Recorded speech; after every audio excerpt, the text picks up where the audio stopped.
about this thing across the middle, we're just going live, which is exactly the way that when I woke up one morning, nearly 100 episodes, this is every Wednesday, nearly 100 episodes ago, I woke up one morning and I went, I know what, I'll feel safe going live if I have a group of people around me. And I am so safe today. So, Mike, this is Allison and Helen and Debbie, and in Independence, Oregon. Helen is in Ottawa. So we're just down here. It's just another day tomorrow in Canada. They've got their own Happy belated Canada celebrations. Day, by the way, Helen. That's what I was going to say. Yeah. Yes, happy Canada Day. Born and raised in downtown Toronto, so I am a proud Canadian. So yeah, we were.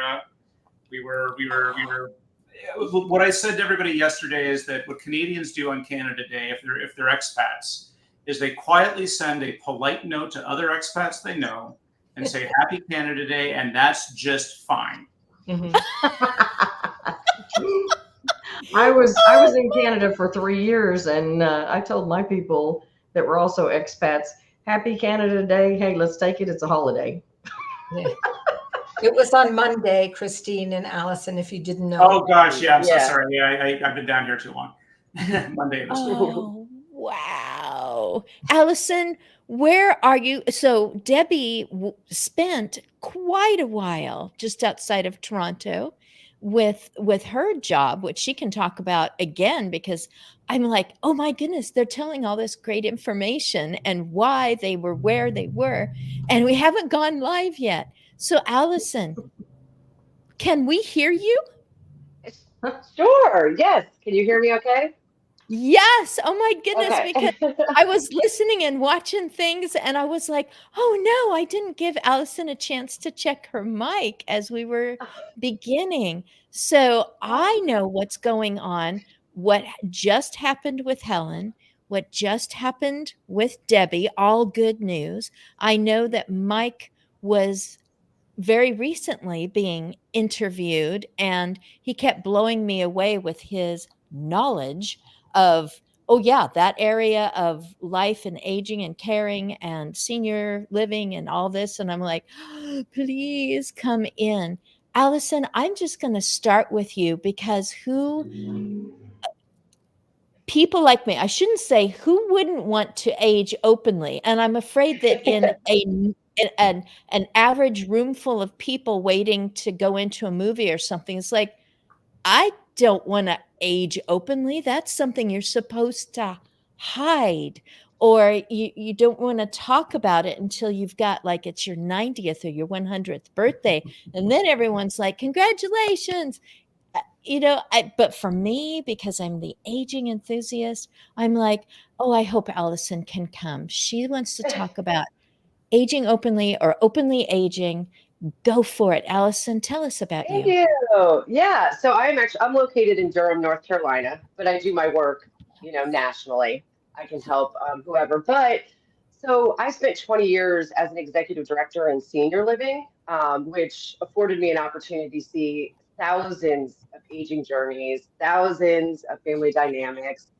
And what I, took away from that was, for many years, I thought crisis was kind of normal in this space, because we kind of live in this world where we wait when we're aging until something happens, and then we have to make very big decisions that are expensive. And we kind of come into those decisions a little uneducated or having to tell mom she has no choices left because there was no pre-planning and talking about it. And so once I realized, wow, we don't really have to live waiting for a crisis, waiting for a fall that takes away all of our autonomy and all of our goals and desires as aging. So I started Openly Aging to really start working with people way ahead of when they may need some sort of care or some sort of support.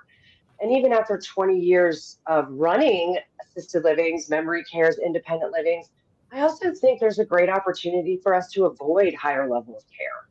But the only way we can do that is if we take care of ourselves ahead of time, of course, really think about the environment we're living in. Does it make sense? Who's around to support us if we start needing support? does the house we live in really make sense? Or should we take that step and downsize to a more appropriate place so we can age successfully? It's kind of taking away, being a little proactive and taking away those red flags that are going to be the reasons or the catalyst to what will bring us into higher level of care. So I did self-publish a book this year. It's called Openly Aging. It's the 4 pillars to keep control of your aging journey. And how I created the pillars, and that's kind of the framework of my whole business, is these pillars, because every crisis I saw in senior living fell into one of these pillars. So if we are really thoughtful about our individual pillars way ahead of time, the control we will be able to keep is, I mean, I truly believe it will be life-changing for many people and for many families, because it's a family situation as we age, you know? So having our adult children know, oh my gosh, mom and dad have been so thoughtful about this. They're making such great proactive decisions, or they're well educated on the business models of home care, assisted living. Wow, that what a burden that takes off of me. I can just be here to be that support for them. And so that's the goal. So I call myself an aging advisor. I've kind of created this genre, if you will, this niche, and it's truly like a financial advisor, but for aging. So I meet with clients when they're independent or adult children who are kind of dealing with, things are happening. And I just help them get educated and feel okay and just know the pros and cons of every decision so they're making the best decisions. Because aging is universal, but your aging journey is 100% unique to you. Oh, great. This is so silly, but I well up in my heart of being proud of you that you didn't just go, huh, I did that job. Man, if only people had done this. Mhm. You know, I guess the wise are the ones who are going to age well enough that everyone goes, I know their core values. I'm just going to say mom. I know mom's core values, Mhm. what honors her most, what makes sense. Mhm. She started sharing stuff. She'd say, you know, the lady down the street, my cousin, I just want you to know I don't want this. I definitely have strong feelings about that. You Mhm. know, and the wise are going to do well, and everyone else, well, it's just going to be a constant, you know, train wreck on Mhm. in a blinding blizzard on an asteroid being sucked into the And gravity well of the yeah, sun. You know, there's and one my good thing is, news yeah, is that the snow is going to melt because it's being sucked into the sun. The bad news is everything else is going to melt too. You know, it's just, you know, sorry that you didn't know this. I'm so proud of you going, thank you. I've watched it again and again, and it falls into how simple 4 different pillars. Yeah, thank Good you. grief. So, Mike, you obviously know what okay, I'm back. Mike, you know what Allison is talking about as far as having that opportunity to be around people and seeing commonalities and getting ahead of it and thinking, wow, this is important. So I have Scott and I have a 25-year-old daughter who she and her husband have already told us how they're going to take care of us and what's important to them. So I'm thinking I've talked about this kind of stuff enough, and then I go, you know what? I want you to hear this today. I want, you know, so um this isn't all on you, or I would be more honored and you could feel less guilt if this sort of thing occurs to me and I'm unable or unwilling to give you my comment in that moment. You can know this solid fact about me and be able to apply it and be fine. You know, you can try to feel guilty or you can try to read my mind, but don't. Just know this is fine with me.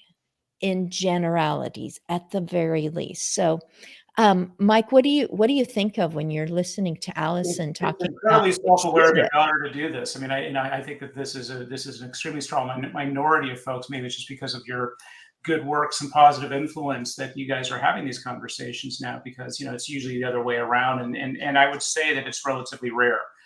What we see, in our business, and just to give some background for your audience, our United Church Homes, we are a nonprofit provider of senior community living solutions, as well as supportive services for family caregivers and those that are aging. We're in 14 states. We are on 2 tribal nations. And we have a service that actually, the majority of what we do is affordable housing. And HUD, or Housing and Urban Development, actually helps to underwrite a position in affordable housing called a service coordinator.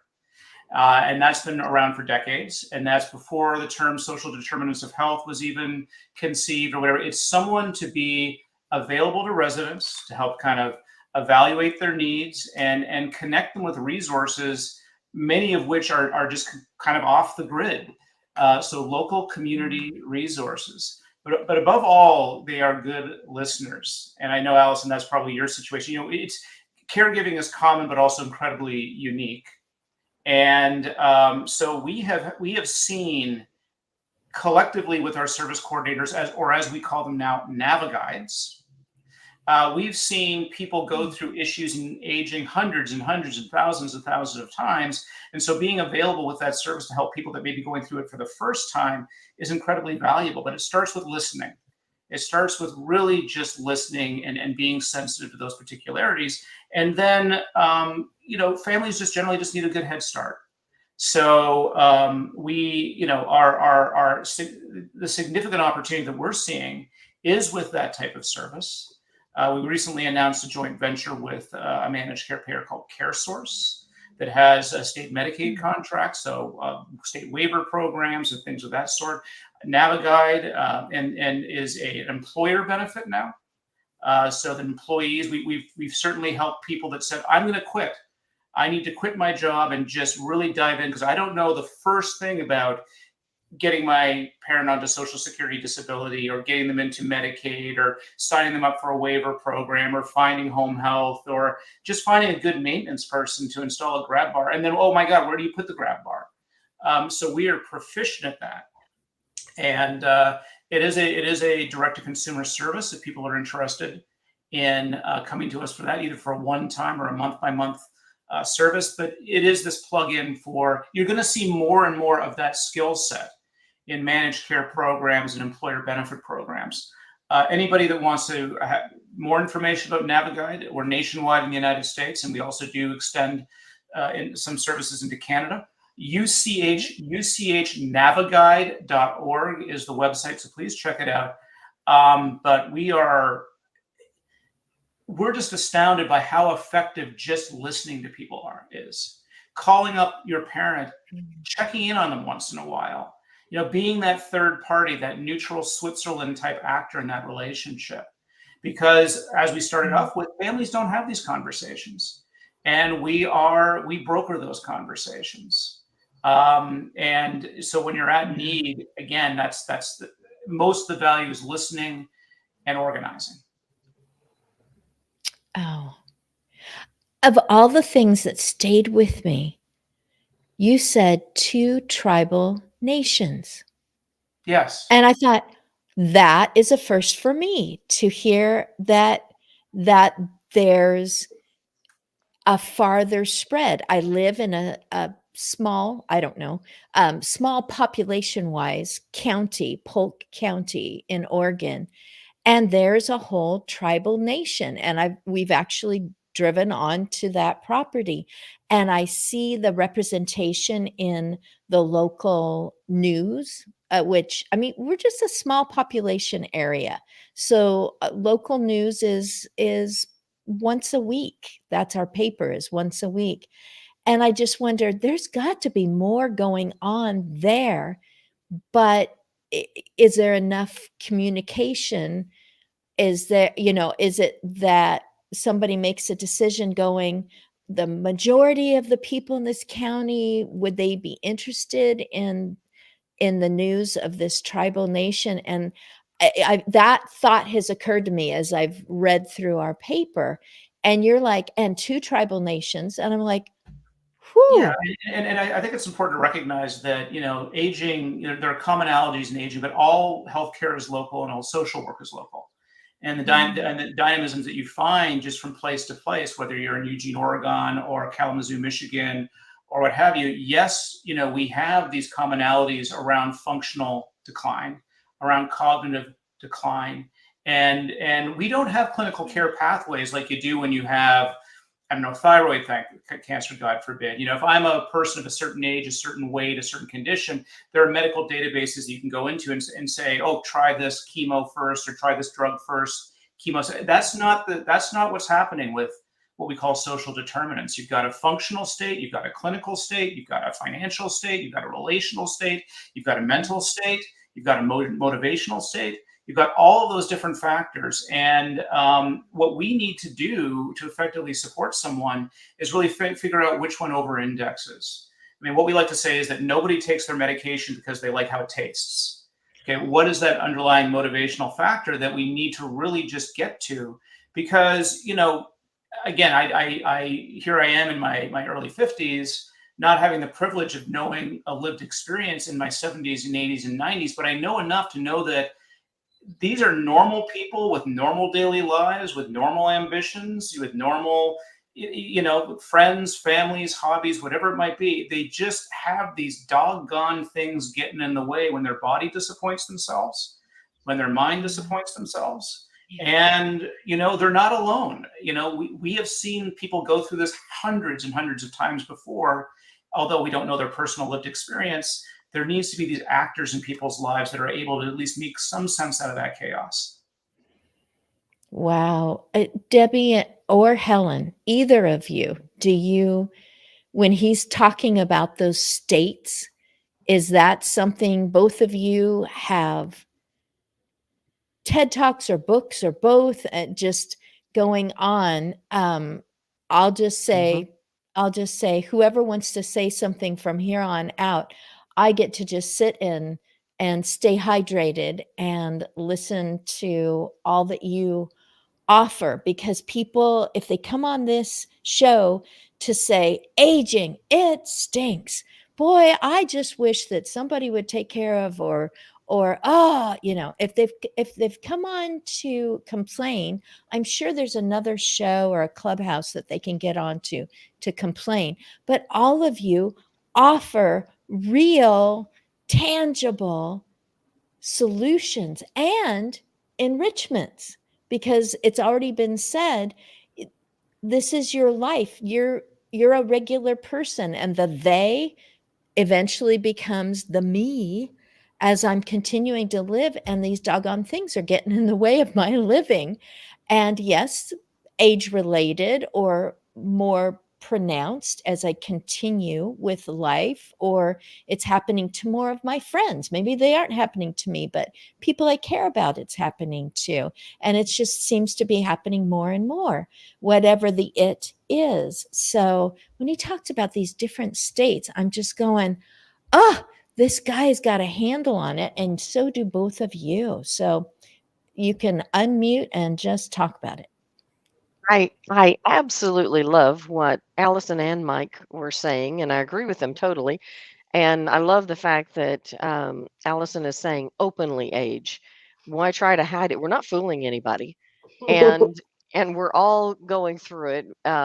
We have a lot of different experiences and things, so we just need to accept it. And I think when you shift your mindset and accept this is where I am, then you can make a plan to move forward. And then as Mike was saying too, you got all these issues and all these things going on. Well, where I come in is to help people stop focusing on the negative, stop focusing on what I can't do anymore or what your loved one can't do anymore, and appreciate the blessings that are there. There are blessings to be had throughout the journey. I'm a 3-time caregiver. I cared for my dad with Parkinson's till he passed in his home, which was his wish. I cared for my mother-in-law with Alzheimer's until she passed in my home, her wish. I cared for my mom with vascular dementia for 21 years. My mom, blissfully unaware, had no idea she even had dementia, even though she couldn't find her way to the restroom, didn't recognize my house, all the things, but she was still a happy little camper. It was such a blessing. And then when she started passing out and she outweighed me by 35 pounds, the doctor said, "This is not sustainable. You can't do this." So I cried and cried and cried and took my sweet little mom to a memory care facility. Felt like I had let her down.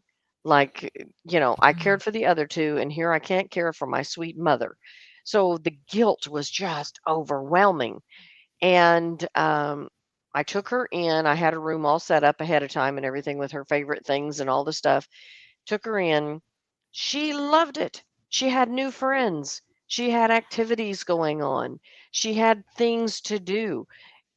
It was a blessing for her that I did not foresee. I was looking at it through my eyes, not my mother's. And I think my mom might have been a little bit bored with just me. Um, so so she just blossomed. And it also helped me because then I didn't have to be the bad guy anymore. I wasn't the one who was making her eat, who was making her take a shower, who was, making her take her medicine, all these things. I got to back up and just be her daughter. And it was fantastic. It really improved our relationship. We got to laugh and play instead of, like I said, me being the bad guy for all the things. And so what I do is help people, like I said, look at the good, and there are ways you can still have fun and joy all the way through the whole journey. When my mom got to the point where she could no longer speak, we still had laughter. She couldn't talk, she couldn't communicate like that. So kneel down in front of her and go, or just puff my cheeks out, make a crazy face, whatever. She would laugh, and then she'd make the funny face back at me.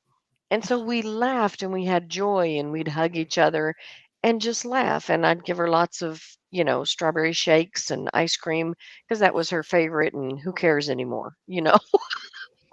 I'm not worried about the healthy stuff when she's at end of life. Let's just make her happy and let her have fun. And that became what I wanted to do. That became my mission, was to make mom laugh. And so that's what I did, and I'd visited her very often, and it turned out to be a blessing. So those caregivers that are feeling all that guilt because you had to put your loved one into a home, don't, don't. It's the best thing for them, and it can be the best thing for your relationship. And so I'm in the unique position of caring for three loved ones with three different types of dementia, three different living arrangements. And so I can relate to caregivers. I understand where they're at. I understand what they're going through, and I can help them. So I do Zoom consultations, and I do that on purpose. One, because it's nationwide, and then two, because you don't have to get your loved one dressed and haul them out somewhere to go and meet someone, which is stressful in itself. And then while you're trying to talk to someone, you're worried about what your loved one's doing or what they're getting into or if they're okay. So it's a very stressful situation. So what we do is I have my clients schedule when your loved one generally is asleep, when they're watching TV, whatever it is that works for you. And then if you have to cancel, I get it. I understand. So it's not a big deal. So people can visit my website at thepurplevine.com. I have a blog that gives you lots of information and lots of articles on support and help. I am a firm believer in laughter. Laughter reduces the stress, lowers your blood pressure, lowers your anxiety, and there is always laughter to be found, regardless of the situation. So I help caregivers find that, as well as find solutions and strategies and things that will work, because we created all sorts of things to make life safer. So that's what I do. That became my mission. I believe that you go through things for a purpose. And everything that you use, that you go through, that you experience, then you can help the next person behind you. And I can say, it's okay. You're going to get through this. It's all right. Let me help you, because I learned things that you should do and things that you should not do. And I laugh at my mistakes. I'm like, hey, don't do this. I did. It was horrific. Well, it sounds like mom was your last Yes. caregiving Yeah, I life just lost her in experience? September. She was the very first one diagnosed and the Wow. last one to pass away. So I just lost her recently. Yes, 21 years. And it still just comes rolling out of you. Just the don't feel guilty. In any situation, one person cannot be a staff of people. One Right. person doesn't have it isn't a lack of love or determination.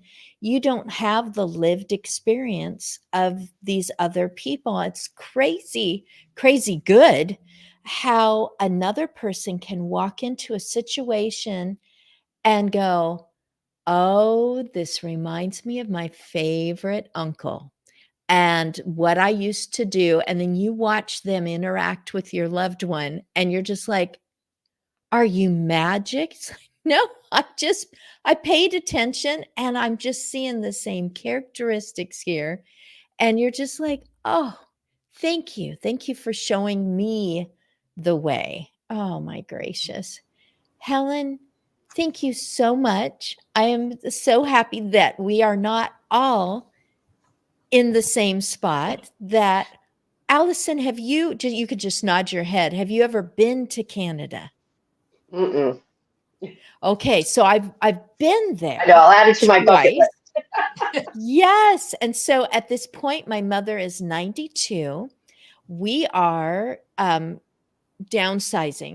and I've been going through things, and I had an entire file that was my present for my mom. It was the last year that I was a teacher because we were entering into an era of adopting babies, and it was the last month paycheck.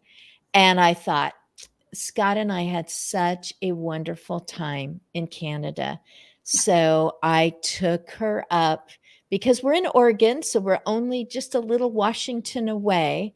And we actually went over to the island and Butchart Gardens, and it just I mean, it was an opportunity for my mom to almost be swinging her purse as a just that's not the way that my mom goes walking down the street, but she was so delighted by everything that was happening, and the gentleman who was playing Amazing Grace with a bagpipe.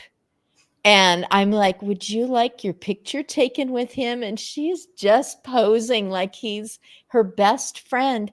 And has nothing to do with aging or anything else. It was just a memory. I found a handwritten note from my dad, who made something out of wood for me as like a thank you gift for taking mom and just giving her a time that, I don't know, two adult women together before I got busy with babies, just that opportunity. She's 92 now, and those opportunities are not possible. So we still have that. I still have the note from Dad, who passed over 20 years ago. My mom will say, "Remember when we sat in a hot tub?" That's the only time we ever sat in a hot tub together. So Canada has this little for me too. Debbie's been up there. Mike's been up there. He's smiling really big. So Allison, you know what can be on your list Yeah, I next. was up there for years. I was born in Canada along with Helen. That's So. right. That's right. You were born there. You didn't go there. It was Debbie that went there because Canadians, of man, work. will sneak up on you. I went there for 3 years. It was great. I froze to death, but it was great. And you went to the most beautiful part, in my opinion, when you went up to Vancouver and probably went in that area to BC. Oh Yeah. my gosh, I love it. Beautiful. Oh my Well, goodness. I'm from a different region than Vancouver. I'm in sort of central. Yes. Ottawa is the capital, and most people don't even know that in the United States. But I know that most of you do on this particular show. But yeah, but my life has been all over the place, but I landed here and I've been here for the last 50 years. So I can only say it's been a pleasure to be here. And especially now, it's a great pleasure to be here. So I'm grateful. I'm grateful that I ended up here. But I have to say, I'm an outlier to this conversation. And I don't know if that was intentional or not, but I'm not in the care business. I am in, I reinvented myself. I was an educational leader. I was a head of girls' schools and a principal. And in my mid-60s, after doing not-for-profit work in the last, for about 10 years, I started experiencing a very strange feeling and not recognizing what it was until I was introduced to somebody who exposed me to social entrepreneurship and social impact investing. So I launched into social enterprise at age 67. And what I focused on was aging and ageism in particular, because I realized that what I was experiencing, the lack of confidence, the feeling of being fairly invisible after having had a terrific career, was typical of what we now know as self-directed or internalized ageism. So I wanted to make a point of creating an environment in which others who are my age could soar. And then, so I started studying the demographics. I created a social enterprise called Top 60 Over 60, because my original intent was to showcase all the amazing, extraordinary, ordinary individuals. I'm not looking at a Forbes women who are over age 50, we're over age 50 and make $50 million. No, I'm looking at your extraordinary, ordinary individual. And everybody thought that was a great idea, because we have, I'm sure you do too, top 40 under 40, top 30 under 30. So I created Top 60 Over 60. And now that was my original intent, but I haven't fulfilled that goal yet. I'm looking for funding or collaboration or sponsorship. What happened was I was drawn into this whole piece on ageism, and I started to develop courses and programs on purpose and later life. And so I really became an advocate for older adults, one in particular who are looking for work, so that I speak with businesses and mostly at conferences and keynotes. And I just recently did a TEDx, which Scott kindly put up on the screen there, and it's called Embrace Age with a Longevity Mindset. So my focus has been on understanding and dismantling a lot of the myths that many employers and many older people themselves believe about aging, which are simply untrue. There are huge benefits to growing older, but the only connotation most people have, and especially my generation, and I'm proud to say that next week I'm turning 75. Yeah, I know. Isn't that a milestone, huh? Yeah, exactly. That they think that life ends, at the traditional retirement age of 65, which was a date that was created for Social Security purposes in the 1930s in the United States, when the average lifespan was 62. And today, the average lifespan is sort of in the 80s, and my grandchildren will have a lifespan probably into the 100s, because the average life expectancy is going up, progressively. So there's lots to look forward to, but biggest damage done to the older generation is the fact that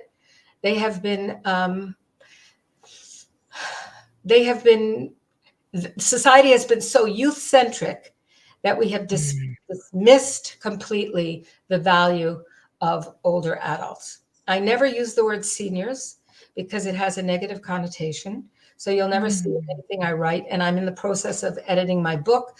I've already published another part of a book. This book will be about, the opportunities that await us as we get older. So I got a grant a few years ago, and I started looking at the entrepreneurial mindset specifically of and how it was impacted by self-directed ageism. And it was a huge success. The study was published. So having been an educator, I have to say I'm always about learning and also educating, not necessarily teaching or preaching, but trying to get messages that are important or that I consider important out there. So that's what the Top 60 Over the 60 has evolved into. We have a variety of different programs and speaking engagements.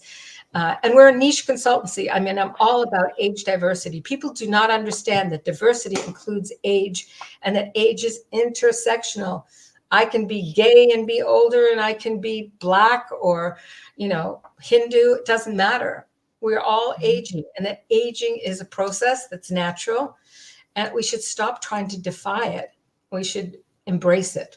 And there are ways in which we can really have a lot more control over our older life than many people think. It's not downhill at all. And our brain actually is, it expands in different ways. And yeah, we have lapses in memory, but so do 30-year-olds. They can't remember where they put their keys either. However, it's it's crystallized as opposed to fluid when we're younger. And there are different aptitudes that we develop. We have better judgment. We have much better emotional regulation. We lose our egos. And so we really need to encourage the future generations to look forward to aging. And we need to help employers understand that they should retain their older employees, not get rid of them, and maybe rehire, or when you're looking to hire, consider somebody who's 65 or 70, because they bring different skills to the workforce. And the return on investment has been proven to be extremely, extremely high. Although that's not what you would expect. So all these myths about us not being technologically savvy or can't learn new things, not true. It may take longer to process some things, but in return, you get a whole bunch of other assets and a willingness to mentor or to be with young people. And so, unfortunately, because of the work I've been doing, I recognize that we have an epidemic of ageism today, which is one of the reasons why we have so much loneliness and isolation among older people as well as young people. And that 1 out of 2 persons globally is ageist against older adults. Ageism goes both ways, but it mostly affects older people. So we really, as a society, need to deal with this in a very with policies and whatnot, because there's so much institutional ageism that's built into our organizations. Healthcare is one of the worst, I want you to know, and all of you who work in that area are probably recognize that. But healthcare workers are the ones who, unfortunately, constantly infantilize older people, or, it's called elder speak. They minimize. We talk about birthday cards as too, Helen. That always seems to get people fired up. The greeting card industry and all of those things, right?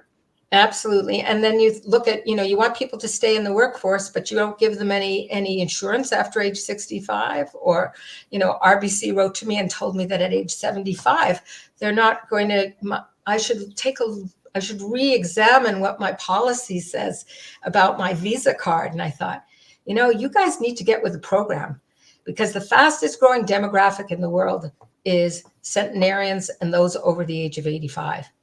It's 85 plus is actually the fastest growing age group. Right. Is 85 plus. Mm-hmm. In Canada, and that's truly, yeah. Mm-hmm. Helen, what you're saying is exactly what I write about in my book. Is ageism is a huge issue, but what I take the stance on is we need to help aging individuals, because I agree seniors is a terrible word. My book is all aging individuals, on what is your responsibility in that? And your responsibility is to not put yourself in a crisis. It's not to allow yourself to pretend you're not aging, and then all of a sudden something does happen and adult children have to come in and save the day. Isn't that what ageism is? Weak, dependable, all these things. So if we continue to do it, and we're never going to get out of this world of ageism, because so let's take an empowered direction toward our aging and say, hey, what can I do today? What can I do? Because I also saw so many people angry at aging. Mm-hmm. They were forced into a living situation they didn't want to be in, but they were also leaving their family no choices. They fell and didn't tell anyone. And I always say to my clients, because I worked with people before their aging journey begins essentially. And I say, if you fall, you need to you need to talk about, there are certain things that you can start right away to make that not happen again, or for a while. So it's just this shame, this aging and shame is really holding us back. And Does that's anybody here know what, the concept of learned helplessness? Learned helplessness. And we've had the privilege, on our own podcast, and just to give some more background, we have something the United Church Home is called the Ruth Frost Parker Center for Abundant Aging, whose chief mission is to end ageism and to do away with ageist tropes. Like, oh, the way that I am today is because of all the bad habits I had when I was younger, or I need to do something extraordinary in aging to show that I'm still, vital and important and all the rest of it. It's become such a great resource, and there's so many great voices out there that speak to this, whether it's, calling out the greeting card industry for cards that are everything over the age of 30 is either loss of virility for men or loss of beauty for women. And then this idea of, employment, and, the most creative time in people's lives has been shown to be age 60 to 69. Right. Second most creative, age 70 to 79. Third most creative, age 50 to 59. So I want people to pay attention to the work of Laura Carstensen at the Stanford Institute for Longevity and their new map of life. Yeah. I'd like people to pay attention to Eisenberg and his concept of unretired. I think his phrase is retire early and retire often. I'd like people to pay attention to the work of Bob Kramer and with the National Investment Center, where he teaches and he says ageism is a bias against your future self. And I think that, with just the inevitability of the age wave, not the tsunamis are destructive. But they're negative too, just as it's in line with all the negative thinking about aging. And it's a silver economy that we are creating, and it's positive. And we need to look at that as opposed to the vulnerability that you just identified. And because that is not necessarily the majority of the population, but that's the majority of the messages we get. Of the trope, of the image. We're not only going to have more years of life, we're going to have more healthy years of life. And those more healthy years are going to redefine the thoughts. And by the way, I'm not sure if we're going to see another baby boom generation ever. I mean, there was just this unique, set of circumstances after World War II where we have this large, but it portends a lot of opportunity for positive examples in aging. I don't want to see tropey pictures of 95-year-olds skydiving. I want to see the 90-year-old that's still out golfing every day. And yes, I know who that is. I want to see the 102-year-old woman that leads exercise classes at a community. And yes, I know that woman.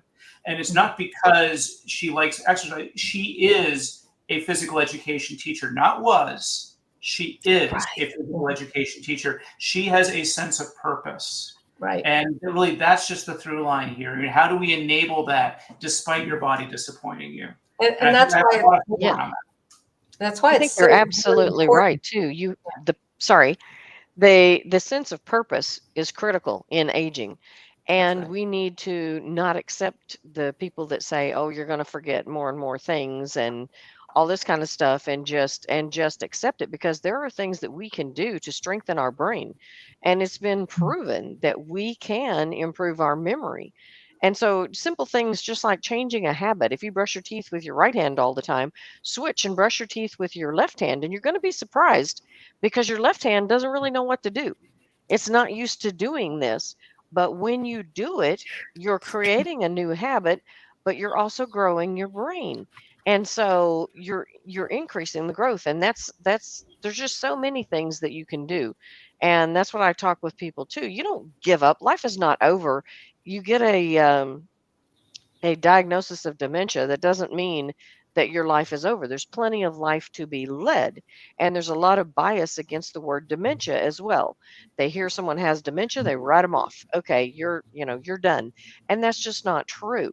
I know many people who are working, contributing, doing wonderful things for the world that have the diagnosis. But again, to me, it goes back to mindset, because are you, as Allison said, a victim, or are you someone who's going to be an overcomer? And if you choose to be an overcomer and change your vision from looking at everything that's wrong and that I can't do and that's negative, because you can build back up to so many of those things. And it's just a matter of exercise, diet, Or slow it. exercising your brain. Yeah. Yeah. Well, And you it's can also like if you get a diagnosis of improve. dementia, that should be a catalyst to dive in to therapy, Yes. to talking to your family, to being open and honest about what's going on. It shouldn't be let's hide in the corner and not tell anyone because we're embarrassed. Yes. That's how you Exactly. end up in a memory care. Not all the time, but for some types of dementia that are pretty generalized and not all, not specific. But There's a lot of dementia that's stagnated, created. That's what I feel. there's so Stagnation much, creation. sorry, there's so much research that is so compelling now about having a positive mindset about aging that that we can live longer, Yes. healthier, and with greater cognition. And Yes. we can't And- ignore that. And there's constantly new research. But what you were describing, Debbie, yeah, you're talking about new neural pathways that are developing. Yes. And those continue to develop even in older Yes. age. I mean, Norman Deutsch with brain plasticity talked about that over a decade ago. And of course, it's an open field. Everybody's talking about it. One of the things I think we need to be mindful of, however, is that there's also a parallel universe looking at prolonging age for the sake of age's sake, biohacks and whatnot. Well, I'm not into that. And I'm looking at accepting age as the natural process it is, and helping people understand what they can do in order for them to maximize their potential at a later age.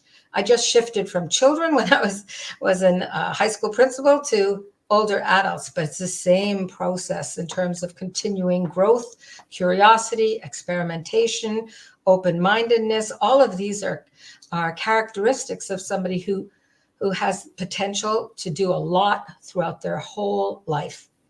Can Right. I point out how much of a Western view this tends to be? Mhm. Because we had a guest on our show, and I'm going to botch this, but there's a word in an African dialect called botsafe, and that is a concept for when your body starts to slow. That is your signal that your mind to expand. Your body is slowing, so your mind can then expand, and then you can share your experience, share your wisdom, share your creativity. And it's sort of it's a natural kind of switch into elderhood. And I'm not aware of any Western society that sort of has a view like that. And perhaps we're behind. We are. We should know that by now. Look at Eastern philosophies and whatnot that have been around for decades, centuries, and thousands of years. I mean, it's just like acupuncture and so many other things that we don't believe in. Unfortunately, I think that just like prisons, retirement homes, and I'm not disrespecting anyone. These have become businesses. They're commercial to a large extent. So I think that you put people in prisons, and some private citizens make money, right? And I'm not saying you shouldn't have senior citizens homes or whatever, but I'm just saying that's not the parallel I'm trying to make. But I am looking at the way in which things are, privatized and commercialized, and it's very convincing then sometimes to say, shuffle mama off to, a place where I don't have to be bothered with her anymore, and that And I think that's I terrible. think you're absolutely right. And but we can be proactive in that as well, because Mhm. I am a huge proponent of being an advocate, which is funny. That's the name of my brand new book too, that just came out, The Caregiver's Advocate. And Congrats. it talks about you have to get involved. You have to speak for them. When I put my mom into a memory care facility, I put cameras in her room because I wanted to see what was going on and how she was being treated, because she can't relay that information to me. And so then to let them know that I was watching, I'd call up there, hey, mom didn't eat. And they said, yeah, yes, she did. We took her down and we set her down. I said, right. And she had to go to the restroom, and she came back to the room, went to the restroom, and then sat down and watched TV. She did not have supper. And so they were like, oh, okay, well, we'll take care of it. But that let them know that I was monitoring, that I was watching. When people know you're watching, they're going to take better care of your loved one.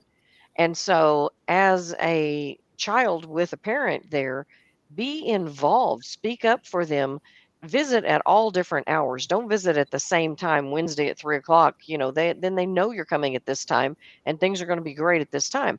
And not that they're evil, there's some wonderful people in the facility, but if they know that you're monitoring, then they're going to do better. And if you demand they do better, because you have that right. And that's absolutely what I did. I was so involved. Even when mom was in memory care, I was up there all the time and monitoring medications, monitoring her food, monitoring the things. It's not that you're no longer a caregiver if you put them in a facility. You need to still be active in But their you're care. highlighting something really important that I don't think employers quite understand. If you're still employed and if you have a parent who needs the kind of advocacy and help that you need, this is where employers have to look at benefits that go both directions. It's not just childcare anymore. Right. It's also elder care or any other kind of care. Everybody needs to have an opportunity to take the time they need at certain points. It sounds like you must have given up your work at that point when you had, but not everybody did. can do that, right? I And did. I had to, because I was traveling coast to coast. yeah, And, dad took my mom's medicine by mistake. Dad had low blood pressure, mom had high. He's comatose and I'm out on the coast and nearly comatose. He wasn't totally. But, and we had a couple of incidents like that. Then my mother-in-law locked herself out of her home in the middle of a snowstorm, did not have the cognitive ability to walk next door to the neighbors that she'd known for over 40 years. Instead, she sat in her car until her daughter got home from work for 7 or 8 hours. And so things had to change. I couldn't do But it. I I couldn't also, take care of them and still I work. also think that the care is going to change. The institutionalized living that we are very used to from an aging perspective, it's getting very expensive. People can't afford it. Staffing is hard to find. Families don't trust it. So I'm actually in the process of writing another book, and it is all about creating our own aging worlds where we have control of who is hired, where we choose who we are going to community live with. Where that is depends on, is it a condo and we all buy condos? Is it tiny homes? Is it a house where we, are all decide that we're going to age together? But what it allows for is for us to hire the care before we need it necessarily, or if one of our co-occupants, whatever, needs it, because the institutionalized living model, it's people do, and I did it for 20 years and I still believe it's the right option for many people of this generation, that if that is what they need, that is what they need. I believe in that. But I do think, I'm in my early 40s, I feel there's an opportunity as I age to create my own, because I do believe social engagement and community living is very, very important. I And do think that, yeah, but I want to have more control of it. multi-generational living and has to become more normalized again. I mean, when we think about it during the previous generations, when we had a rural economy, we had many members of the family living together. And we also know that that's true in other cultures. Most Indian families they'd be shunned if they put their parents somewhere. Not to Japanese say that, too. yeah. Oh, many, many different cultures. Yeah. So the point is, yeah, things have to change and they're going to change. But I think we're really at a tipping point when people are just now beginning to realize this demographic shift is going to have very powerful implications. It's one of the most predictive things on this planet right now is Exactly. this age wave. I want to just take a moment to congratulate both Allison and Debbie, you as well, Helen. Of course, you guys have lived this experience. You are owning it. You are putting your knowledge out into the world, and I just want to amplify your voice on this podcast to know that you guys are incredibly valuable resources. With what Over the Aging is doing, with what the Purple Vine is doing, and I think that's so. Anybody who is listening, please, check out what Allison and Debbie and Helen are doing. Also, if you work for an employer, I would advise you to check in with your HR department and see if you do have an EAP benefit for caregiver support. With our NaviGuide service, I know that we have probably 7,000 or 8,000 employees that we support. I know for a fact that we have helped keep several caregivers in the workforce, and one of the number one valuable people in the workforce, decades of institutional knowledge. Losing those people hurts employers. So if that is not present within your EAP benefits, you can advocate for that to be included. Much the same as there are childcare benefits, there are many providers, not just United Church Homes, that do these employer programs. And so that should be a point of advocacy for anybody who wants to see that in their benefit package. Thank This you, Mike, has for all you been do as so well. dynamic. I keep thinking an hour is a long time. No, it isn't. No, it isn't. I love this. Helen, you made a comment and you said, I don't know if this was done on purpose, but I come from a different, I have a different focus or whatever than what I've been hearing. And I'm just going, if someone says that day works out for me, that's when they come. And I know that commonalities are just going to show themselves, or someone's going to go, I didn't know anything about that. I am so glad to hear about this because that impacts me or would be so beneficial to my clients, or that is a different perspective that would make more sense in this thing that I've been trying to push and push and push up a hill. And it turns out that you've got a wheelbarrow for it, and that's going to help me. It's still going to be hard work, but you've come up with the book, the service, the words to say about something that you see as a gap or as it's been not addressed correctly or early enough, whatever it is. I love these times. I'm going to show my books so quickly. I wrote this, and it does say Caregiver Kit. It's practical. It's what can I do? I'm going to say if you're solo aging or you might be aging alone, this is something that you can do to recognize your own grieving, because something that also accompanies healthy longevity is that other people are not continuing around you and they have been part of your life. My other book is my spot where I put all the information that I saw, and I didn't get it down to 4 pillars.